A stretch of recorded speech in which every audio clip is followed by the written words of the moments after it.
I can't even tell if this is live or not. All right, we live. Here we go.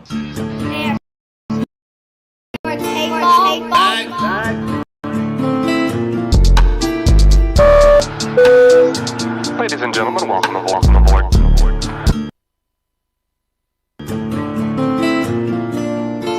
We're gonna hold on my stump, what's the problem? I ain't had shit to ready for takeoff.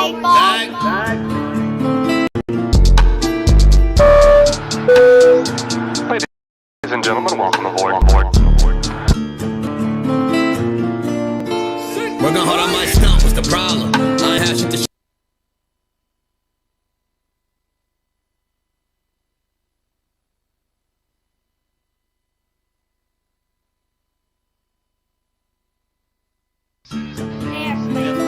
Ready for takeoff. Whoa.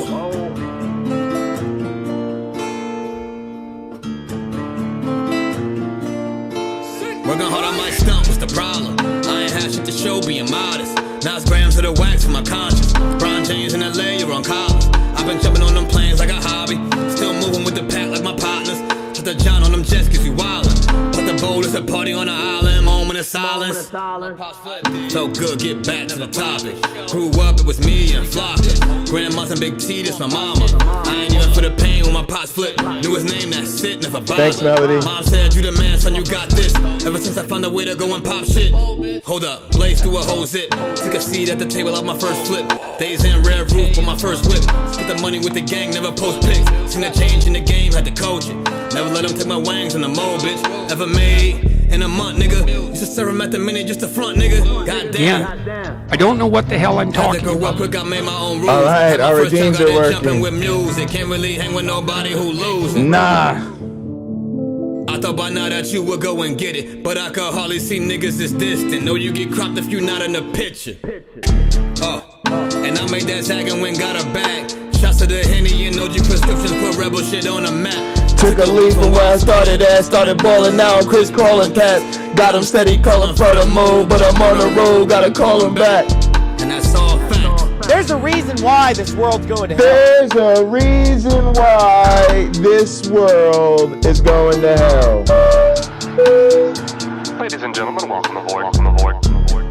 All carry-on items should now be stowed securely, either in an overhead bin or under the seat in front of you. All aisles, exits, and bulkhead areas should now be clear. All electronic devices should now be turned off and stowed, as they may interfere with the aircraft navigational and communication systems.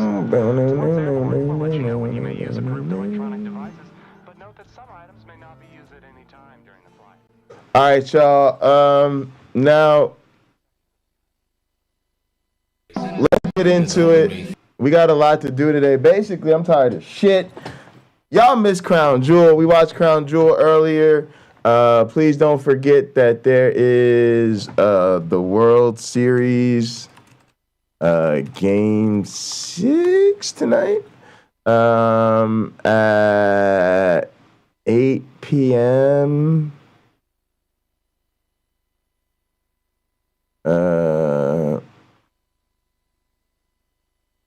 First pitch. What time is it? It's got to be 8 o'clock. I don't really care.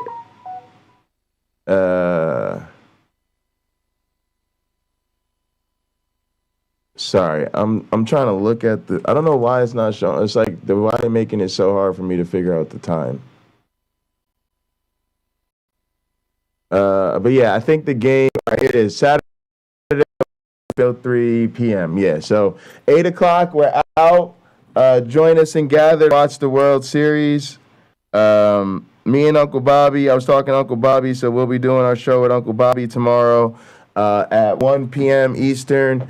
We'll also be doing Hot Program at 3:30 p.m. Eastern with my OneBlack friend. Please show some love and support to our Sunday shows. I'm going to be working on new scenes for those shows between now and the game. And then I'll be playing Pinochle tonight while we watch the games. Don't forget to like the video, subscribe to the channel if you're not already subscribed. There are links in the description so you can subscribe to my co-host and mods, James Apperson, my one black friend, Tux TV, Nidamos, James Apperson, if I didn't want to say that, and then Gin and Truth. And so go ahead and click those links. Appreciate everybody. Do the buttons, do all the things. All right, let's go ahead and have some communion so that we can go ahead and get started. Melly Joy's been dealing with some migraines. Hope you feel better. Certainly. All right, everybody. Hope you got some alcohol. I got some energy drink. Man, I've been tired today. That's a good combination, whiskey and energy drink, man. All right, y'all. Y'all already know the drill. Please raise your glasses and hold on to your asses. Through him, with him, in him, in the unity of the flying man. All glory and honor is yours who fight for our sins forever and ever. You may drink.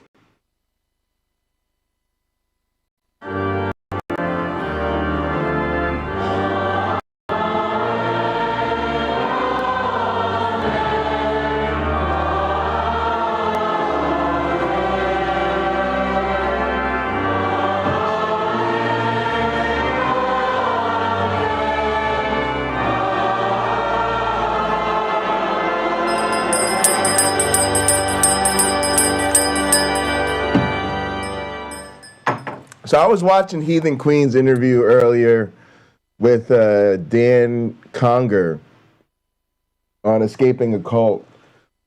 And I think tomorrow I want to talk more about my cult experiences in the Christian church.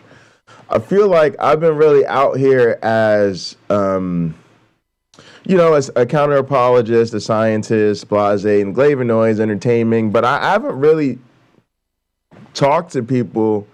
I've told stories here and there, but I haven't really talked to people about some of these experiences I've had with Christianity and just how fucking cultish they are.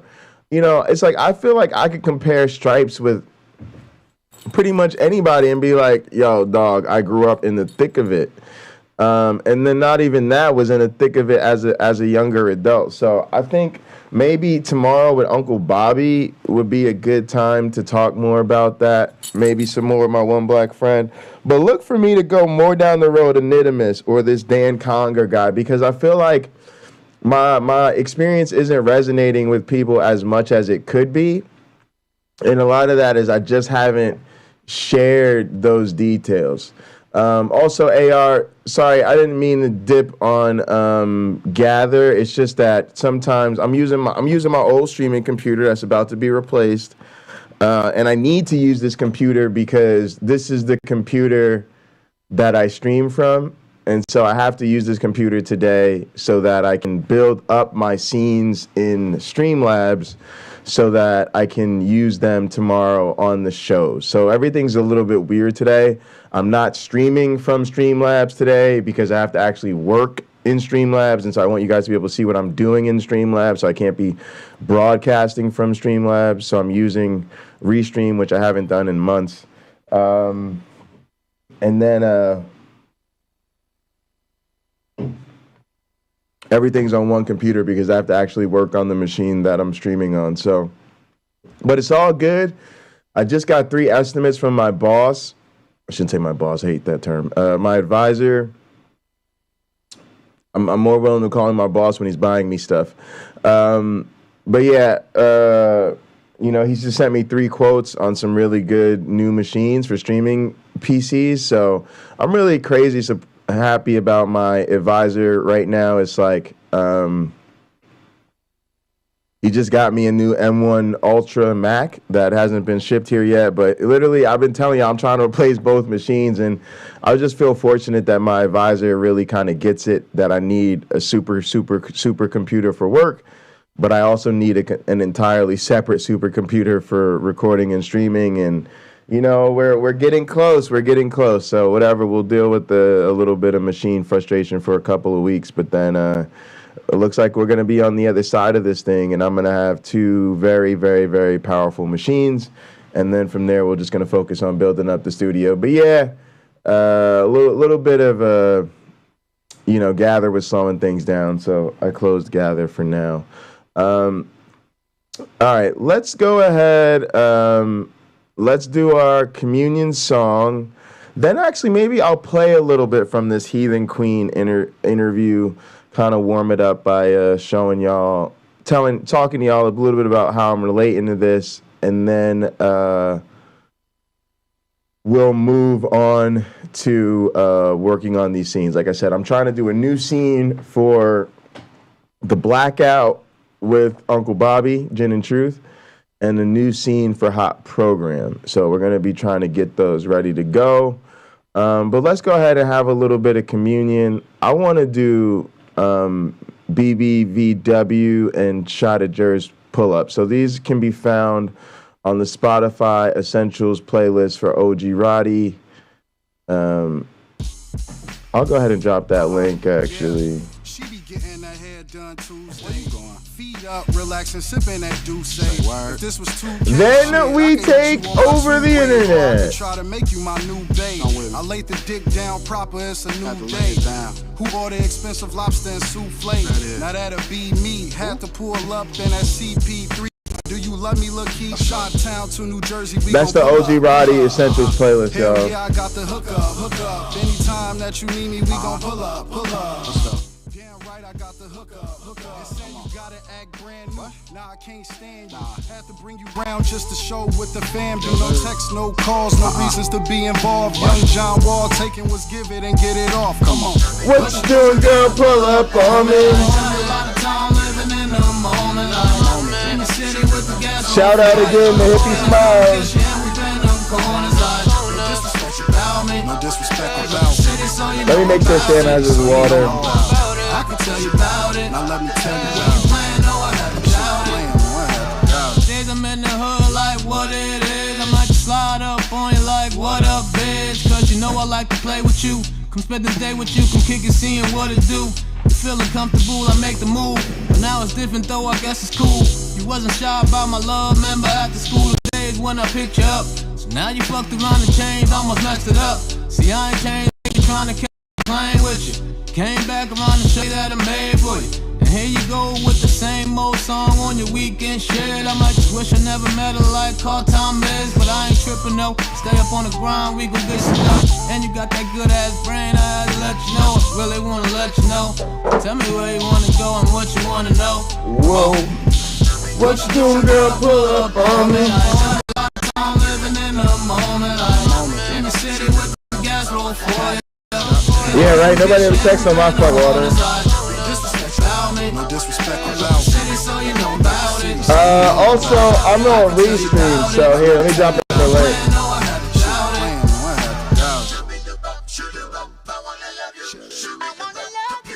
James, if any of y'all want to call in,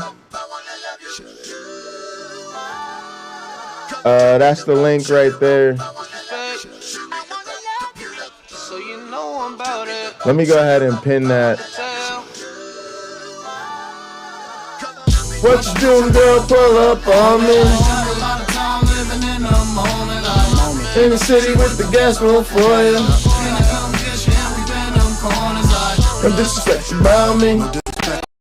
So you know I'm about it. I can tell you about it. Now let me tell you about it.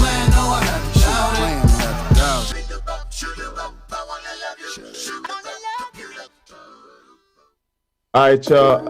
I'm gonna go ahead and play a part of this. Y'all hear what they're talking about, and then I'll relate to this in a sec. Here we go. Just shut up. Don't say anything. Obey me. Yes. Yeah. So yes. So you're in a home. So you go to storage. So young single Here we go. City. In Arcata, there were 1, 2, 3, 4, 5 training homes. So single people would be strongly encouraged live in a training home. And you're either, typically if you're male, you're living with a leader so you can be trained how to be a man because the leaders are all men. James, can you hear me? I can. Can you hear me? Yeah, great. Let me turn you up a little bit there. All right, cool. Hang on. Let's listen to this, and then I'm going to tell you about my experience. How not And to if watch you're- porn. Got it. Well, and it Sorry. and remember, back in the could you? 90s, the internet was not what it is today. It just wasn't. So the men would be considered encouraged to live with one of the leaders, and the women would be encouraged to live in a sister's home. Underground. Yeah. Sorry. For all intents and purposes, Yeah. yes. Just shut up, don't say anything, obey me. Yes. Yeah. So yes, so you're in a home. So you go to school or work. Melody, it sounds all right on my end. Let me know. And so you have there's no way you can avoid being exposed to the world when you're at work or at school or whatever. You're going to hear things, you're going to see things, but then you're going to come back to your city on the hill, which is what I call it repeatedly in the book. And this is your place of sanctuary. This is your place of safety. And for me, because of my experience with the avalanche, I willingly threw myself hook, line, and sinker into that echo chamber because I wanted to be safe. Yeah. And so that. All right. So, James, you hear that? They're talking about the single housing.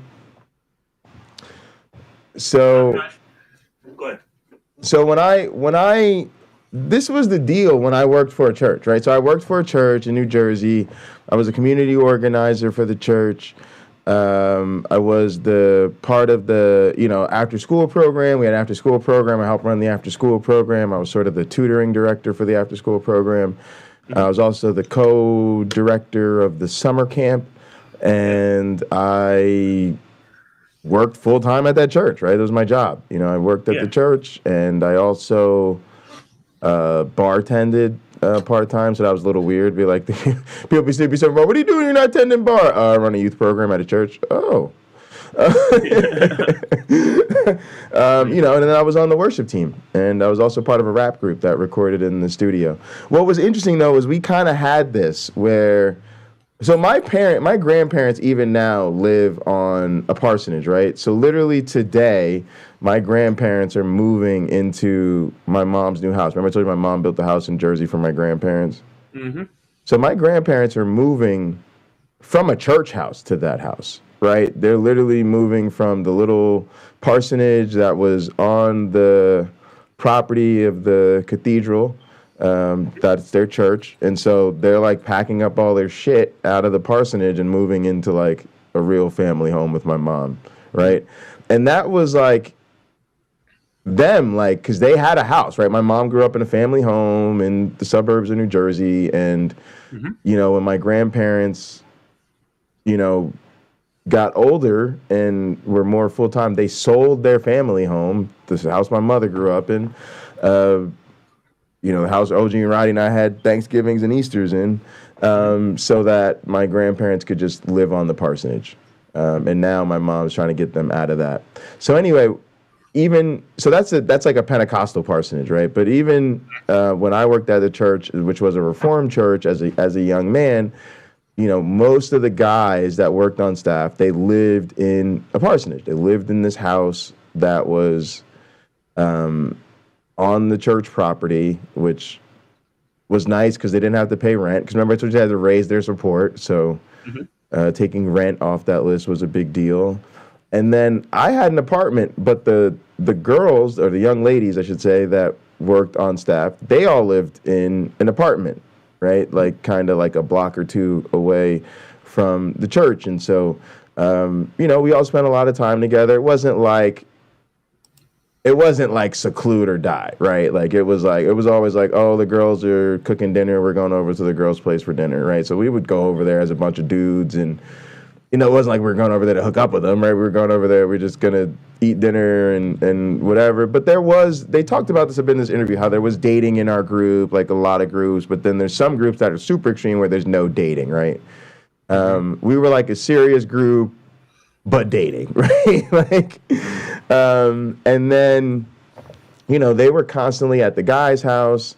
But yeah, it was this life, right? It was the girls live all together in a place, the guys all live together in the place, and everybody's trying to avoid sin. I think that's why when I fell in love with my Jesus wife, it was like, we got to get married, right? Because it was like, we're going to be living in sin otherwise, and everybody's going to be judging us. So you are trying to go along with the program, and you're also trying to be blessed. This guy, Dan Conger, he talked earlier about how he was like basically reading the early parts of the Bible, which is filled with a lot of, you know, God's wrath and vengeance through natural disasters. And he gets like swept up in an avalanche or something, right? And so he took that as indicative of God's judgment. And so now, as part of this conservative religious group, right, he's trying to go along with the Kool-Aid so that he don't get avalanched again. My God. Oh, jeez. But all of us have this stuff, right? For me, it was divorce. I was really afraid of being divorced because for some reason I still grew up where there was a lot of my parents were the most ideal divorced parents possible, but there was still a lot of stigma to that, right? Mm-hmm. And as a religious person, my grandparents didn't come to my mother's second wedding. When my mom married my stepdad, my grandparents didn't come. And to my mother, that was like one of the most painful things she ever went through, because it was like they didn't come because they don't believe in divorce. Mm-hmm. So I think that put divorce up there on that list. I always just say the two things I fear the most in the world are snakes and divorce. One of those things belongs on the list, the other doesn't. And it's this culture, right? I had seen my grandparents reject that. Mm-hmm. Right? It didn't matter how good my stepdad was. It didn't matter how, none of that mattered, right? It was divorce is wrong and evil, So mm-hmm. It's just very interesting to me that a lot of us don't really speak of our religious experience sort of in the cultic language appropriate for them. These are cults.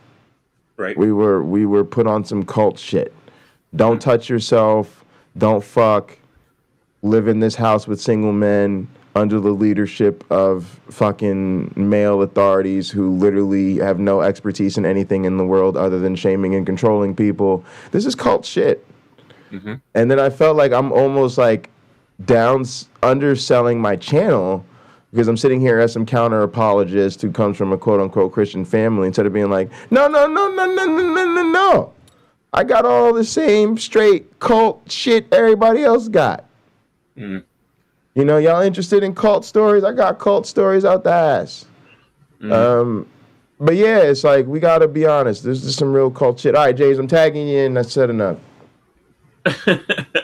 What would you like me to address in all that? Just sort of the pressure and almost like this residential thing, right? Where I'm always saying, if you're one of these liberal religious people who's not so serious about your religion, you're doing it wrong, because your religion really demands everything from you. And I think this is an example of how it wants to completely dominate your life. Well, sure. The people representing that religion certainly do want to dominate your life. They get off on it. So, it's hard to see past when you're in the middle of it, right? On the outside of it looking in, we can go, oh, shit, right? Like, these young people are being taught not to own their own journey, not to own their own identity and their own space, their own sexuality. Everything in life that matters, physical and non-physical, literal and abstract, they're being taught not to own what's theirs. And in the process, they're being taught that by people who are personally benefiting from that surrender, right? It's not like the money goes directly to a god. They're not burning it in a pile of fire and ash, right? And having it like evaporate up to the sky wizard. They're putting it in their own wallet. And the praise is going directly to their ego, and the submission is going directly to their authority. And, they're the ones that are benefiting from it. The God thing's just a grift, as we know. So, moving forward from there, I know that everybody that has escaped it is glad to have escaped it, right? Because we can look back at it and say, holy shit, right? Yes. And this is the thing. Like, if somebody stops participating in like Native American spirituality, right? The indigenous ideas about ancestors and spirit animals and things like that, if someday they wake up and say, I don't believe in this shit anymore, they're not going to do a deconversion story. They're not going to go into special therapy for it. They're not going to start a YouTube channel about it, probably, right? Unless it's for curiosity's sake, because they're not traumatized. Nobody in the native indigenous population, their spirit elders and things like that, nobody ever tried to use the whole religious narrative as a way to grift them, as a way to exploit and control them and dominate them and subvert their entire independence of identity. So you're saying when they don't believe it anymore, they just don't believe it anymore. Now, interesting, James, I had this kind of saying about race. And I'm hearing myself say this now, and it's gonna hit y'all a little bit funny. But this is why I would say, and it's going to hit y'all funny because y'all see so many white people hang on to their faith by every thread. But this is why I would say deconversion is easier for white people than black people. Mm-hmm. Now, let's just put a continuum on it, James, and let's say maybe it's even easier for native people because there's no grift, there's no cultural whatever, right? Mm-hmm. But for white folks, at least I would say, it is at least a belief thing. You could say, I don't believe this anymore, or I want to walk away. It's hard. Very few people do it, but people know you could still leave it and be a decent person. You'll be okay. Mm-hmm. Whereas like in the black community or a lot of other, I'm going to call them religious communities of color, mm-hmm. the whole social structure is tied to the church. Mm-hmm. So when you leave the church, you leave everything. Like I always tell, like my mom taught me, a lot of other black women say stuff like a good black man is serious about his relationship with the Lord. Mm-hmm. So now it's like you cutting yourself off from mating opportunities. You're cutting yourself off from social esteem. Now, all of that is true for white folks too, right? But because of white privilege and white dominance and everything else, y'all gonna be all right. It's right. Gonna be hard, but you're gonna be all right. All I'm saying is for certain communities of color and lower class people, there's all these other ties tied to that church. Go ahead. Yeah, so like in the South, in like redneck territory, Bible Belt, so it's multifaceted culturally in such a way where if they leave their fundamentalist church and everybody knows that they're not Christian anymore, as long as you still participate in one of the other segments of that culture, then you can still find a measure of acceptance. So you can say, I'm not going to go to the Baptist church anymore. I don't believe in Jesus anymore. And they'll still ask you, but you're still coming to the cookout next week at the cross burning for the Klan rally, right? And they'll be like, sure, I'll be there with my hood on, right? So, it's like you can leave one particular element of the assholery, and they've still got other secondary assholery groups that are connected to it and say, well, as long as you participate in one of these secondary groups, you're still one of us, right? You're still one of us redneck hillbilly cracker motherfuckers, right? Like this is how it works in their culture. But so there's a measure of you don't necessarily lose it all at once when you leave white nationalist Christianity in the South. Or at least I would say you have a much higher chance of having like your own independence.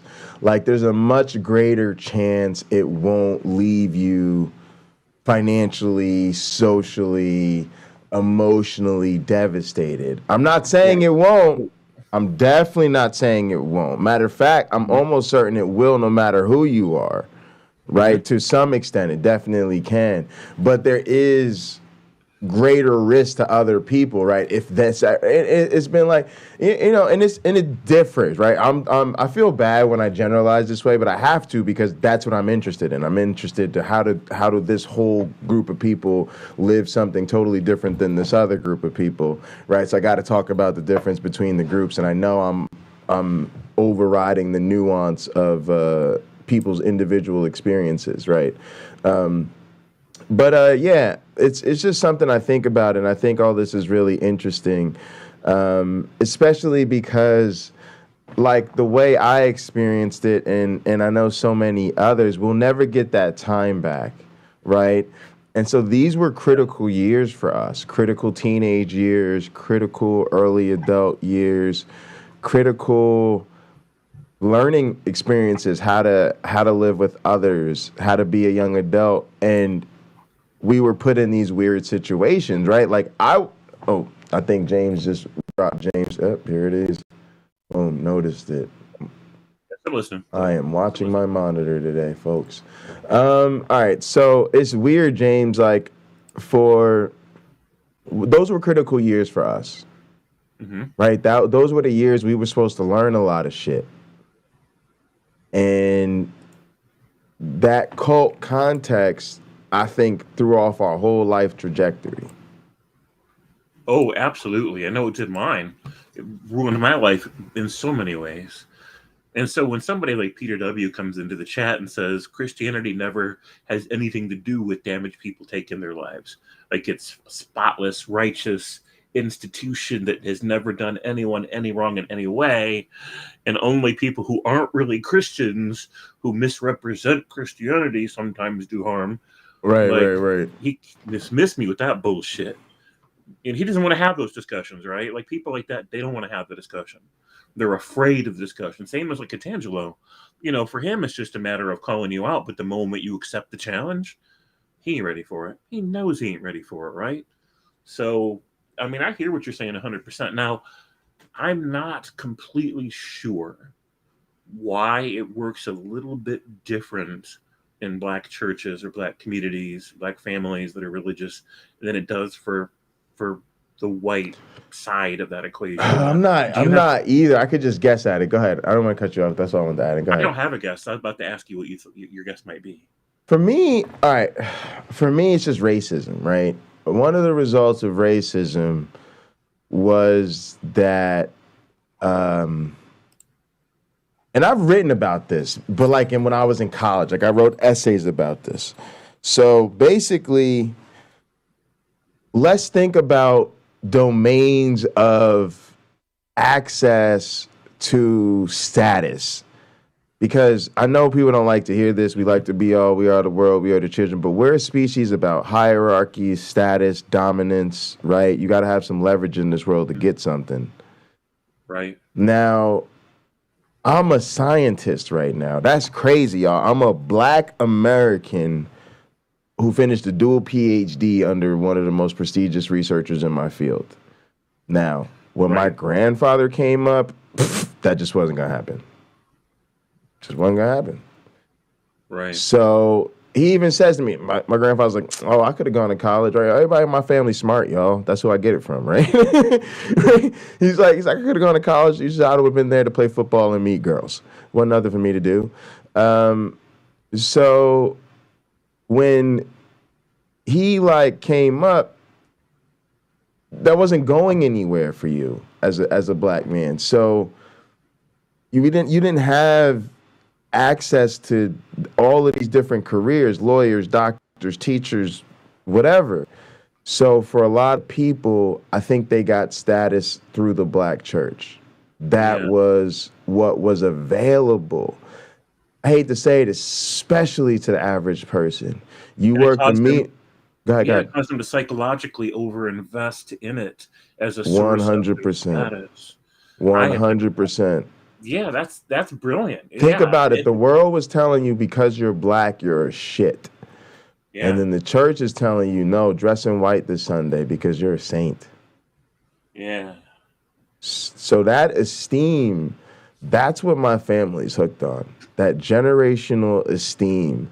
Then I think there's certain advantages to it. There's a certain way in which it stands in for upward mobility.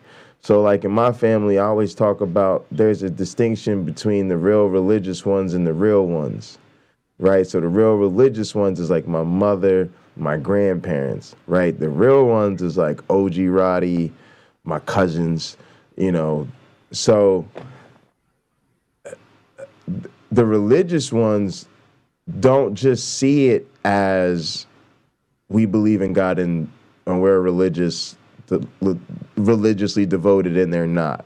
No, they see it as we're upwardly mobile, right? Because we're representing the aspirational side of the family, right? That's about education and polish and dressing nice and looking nice, right? And being upwardly mobile in society. Whereas, quote unquote, the real ones, they look like Negroes. They're drinking and cursing and babies out of wedlock and, you know, down with hood culture. You see what I'm saying, James? So that makes for black people that religious life, even sometimes, you know, black Muslims, right?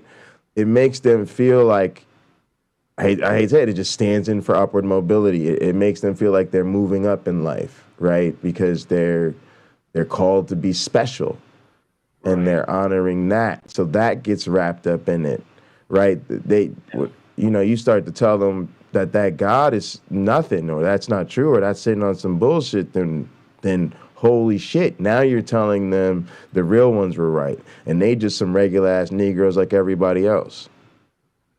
Right. They don't want to hear that. That's a huge part of what they're not letting go of. Go ahead. Yeah, well, that makes sense. They're propping up this false dichotomy, this illusion of it's either be a complete hood just doing nothing with their life, or be a successful, virtuous man who's fitting into this mold that's very religious conservative with the status in the church and the prestige and everything's all about the Jesus. Right. And then you get the esteem from other upwardly mobile people or other white Christians, right? Like my whole life, we've been treated like we're not those black people, right? Like our whole life, we've been treated like we're different, right? Because we're good black people. We're not like the problem. You know what I'm saying? It's like, oh, you know, you hear about all that black people on the news, right? But oh, no, you ain't like that, right? Because we were what? We were good Christians. We were church people. My mom's a corporate executive. I went to Catholic school, right? I spoke the king. But Jay, your English is so good. Thank you. It is my first language. Yeah.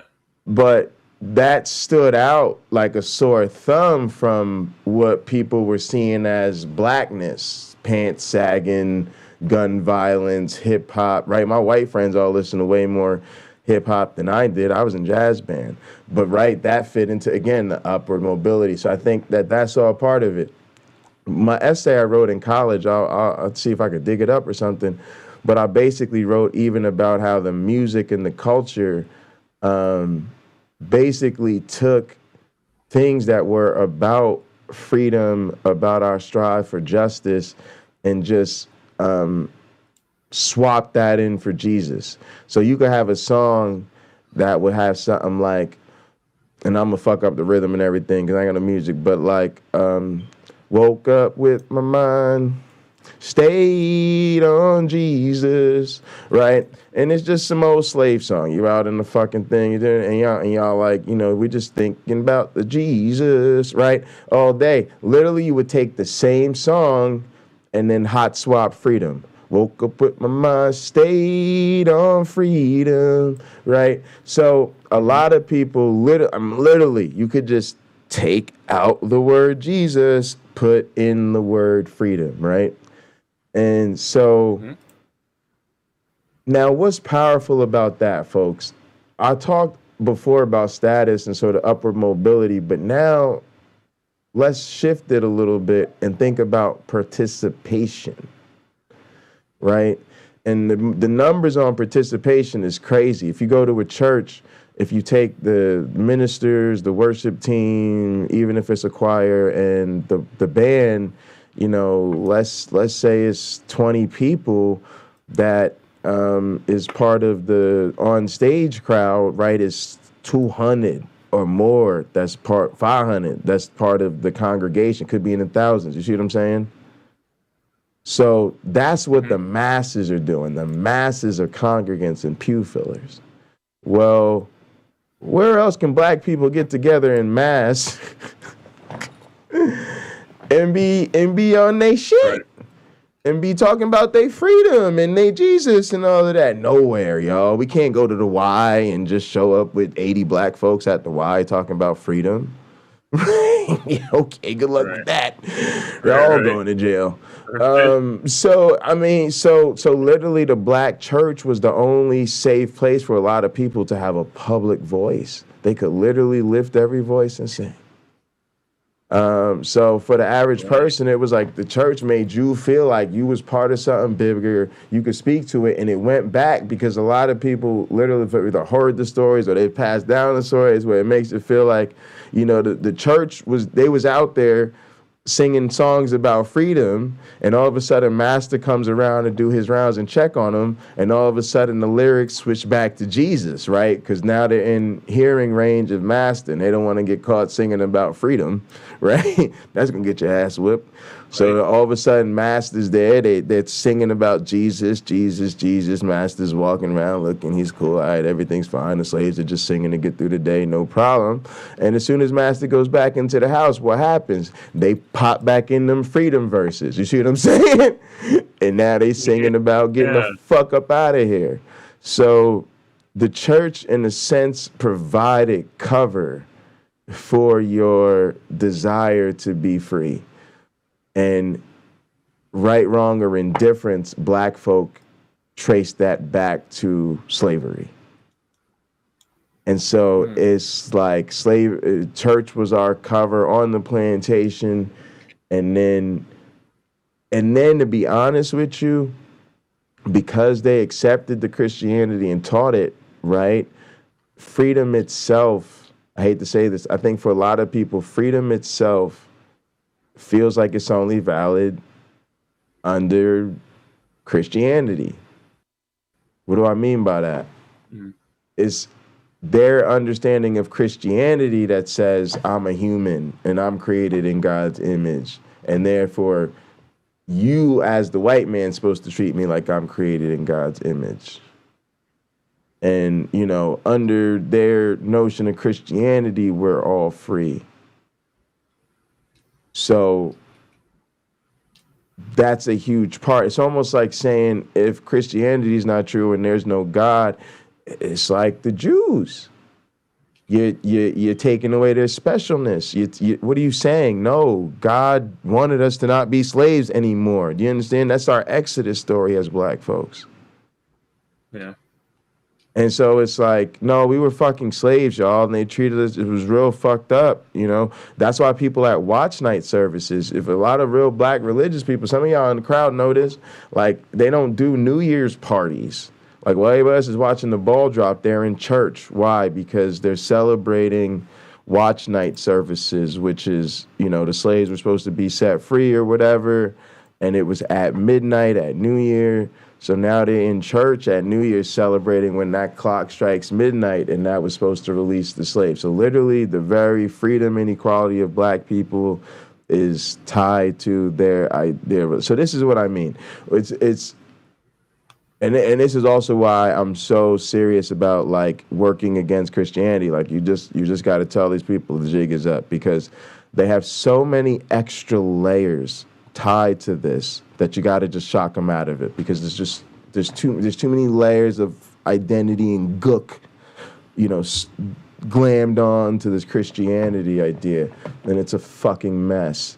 Right, they can't even begin the process of rebuilding all their layers with legitimate shit until they realize that the whole thing of Christianity is bullshit. Until they realize that, they're not going to start that rebuilding process. They're not going to start understanding their place in the real world or the people in the real world.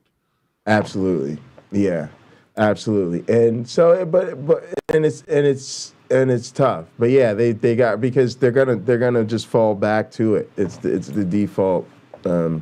Unfortunately, right. Yeah. So in the meantime, you know, Christianity is really just racism rebranded. And I've got a meme about that was created by Christians. Man, I just wish I knew where I put that. But anyways, it's basically a white guy and a black guy standing next to this big sign that they got on a college ground, and it says Christianity is our race.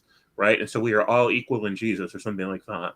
And I'm like, that's exactly right. They've reinvented the concept of race to where it's like anybody can join the tribe. But if you don't, then you're a lesser being. And if you do, then you're an equal being.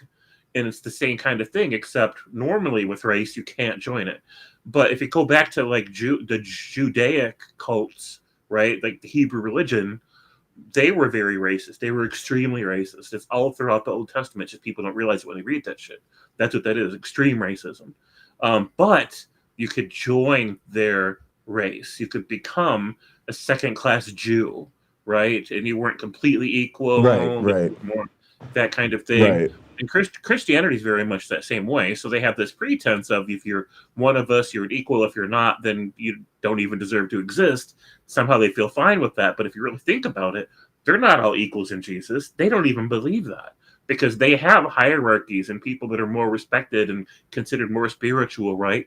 And so if you're considered more spiritual, you're given more value and more respect, right? And the thing is, it's like the premises upon which they decide who's more spiritual are bullshit premises. It has nothing to do with your actual character as a person, right? It's just how good are you at kissing the ass of an imaginary being? How self-denigrating are you, right? Or how narcissistic can you be and get away with it? It's just all bullshit. So, it's just rebranded racism. That's all it is. They're just moving the line of what everybody on that other side of the line isn't one of our race, right? They're not one of us. And so they don't even deserve to exist. In fact, someday we're going to build a kingdom, right, with the invisible lizard guy, and everybody that isn't part of our kingdom, well, they're just going to get stomped on, literally stomped on, squished like grapes into wine, right? Nothing. The streets are going to run red with blood, and nobody's going to care because nobody's life has any value unless they're one of us, right? And so when they go around telling everybody that isn't the Christian, oh, you've got this tremendous value, we see your value, what they mean is they see your potential value as a convert. They see the value you could graduate into if you become a member of their artificial race construct. And that's just as ugly as any other kind of racism. They're just used to justifying it, right?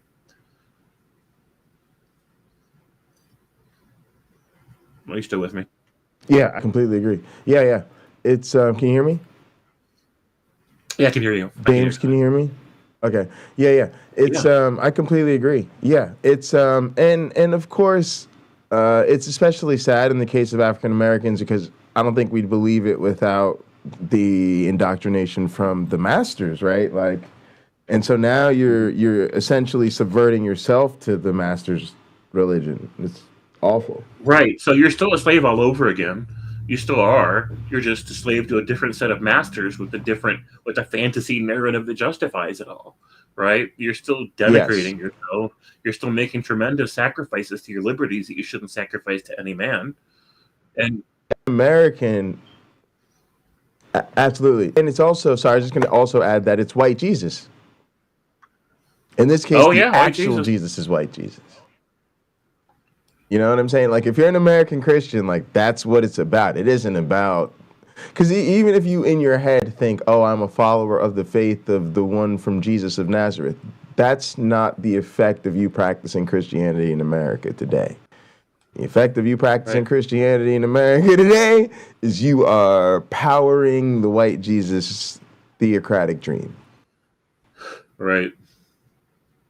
Yeah, even if you're an exclusively black church, it doesn't matter because you're still part of a larger structure. Doesn't matter. Yeah, exactly. Yeah. And at the top of that structure is still white Jesus. Even if you got a picture of black Jesus in your church, okay, but the larger structure that you're supporting politically is still about the white Jesus. Yeah. So it's unfortunate. Yeah, very unfortunate. So, I just feel bad. I feel bad for the people caught up in it. But go ahead. Yeah. No, I don't have anything to add. So yeah, they're just not used to thinking in these terms. They just trade one kind of drug for another, one kind of slavery for another, one kind of narcissism for another, and they don't even realize it, right? So the whole thing's just a big psyop. It just is a psychologically manipulative operation that's political in nature, and it's just one big giant grift. And so when you even when you sing a song where we're all in alternate verses, you spout the word Jesus for the word liberty or something. What that's doing is that's creating a mental connection in your synaptic pathways between Jesus and liberty.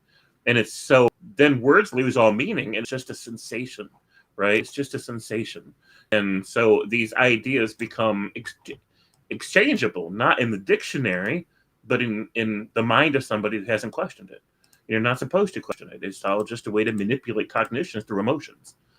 And if there was a God, right, this like super being worthy of worship or reverence or whatever, he wouldn't play games with people's heads like that. He wouldn't build the church on this idea of psychologically manipulating people to trick them into feeling certain things and thinking certain things, right? He would be a straight shooter. He would give it to you straight.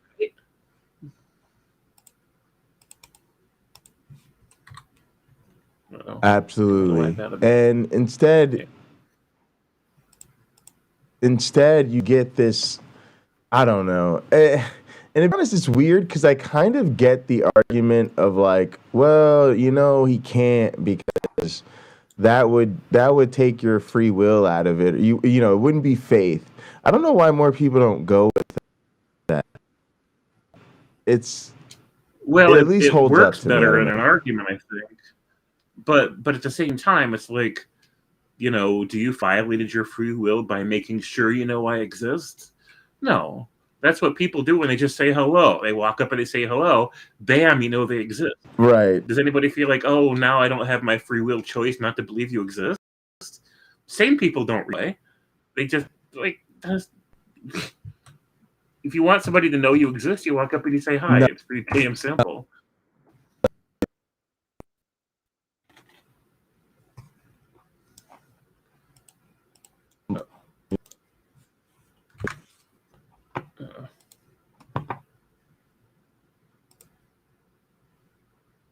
All right.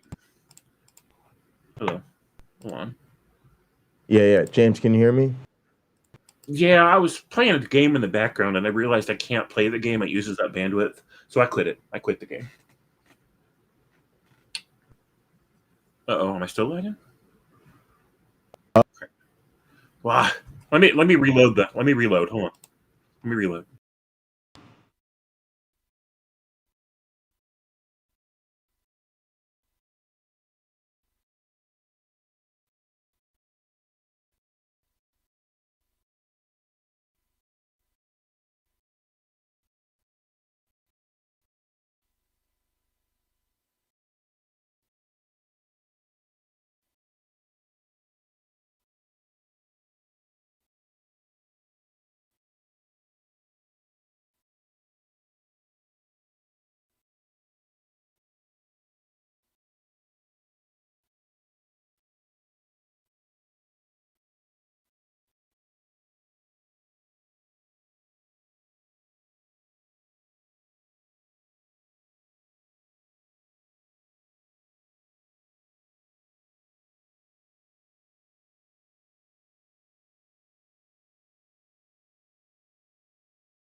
All right, so I just reloaded. I don't know what happened in the stream or what.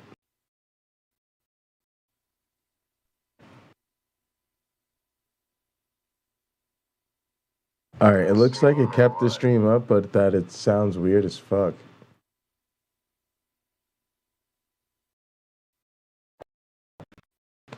I think I'm hearing the thing Melody Joy was getting.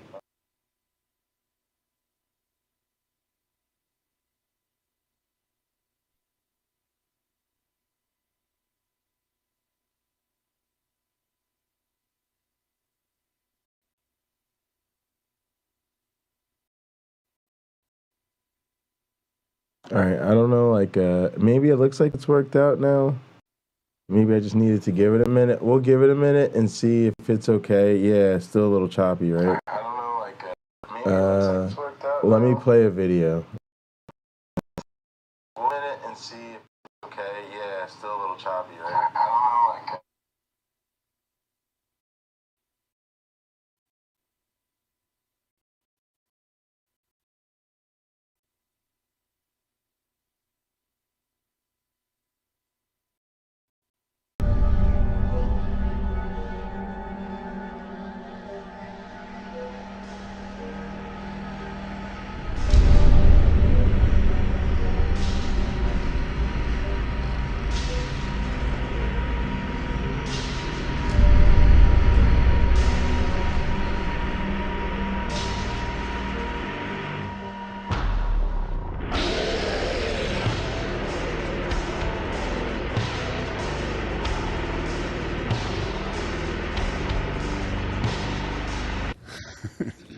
You kind of caught me off guard here. Okay. Now, thank you, Lord. Help me.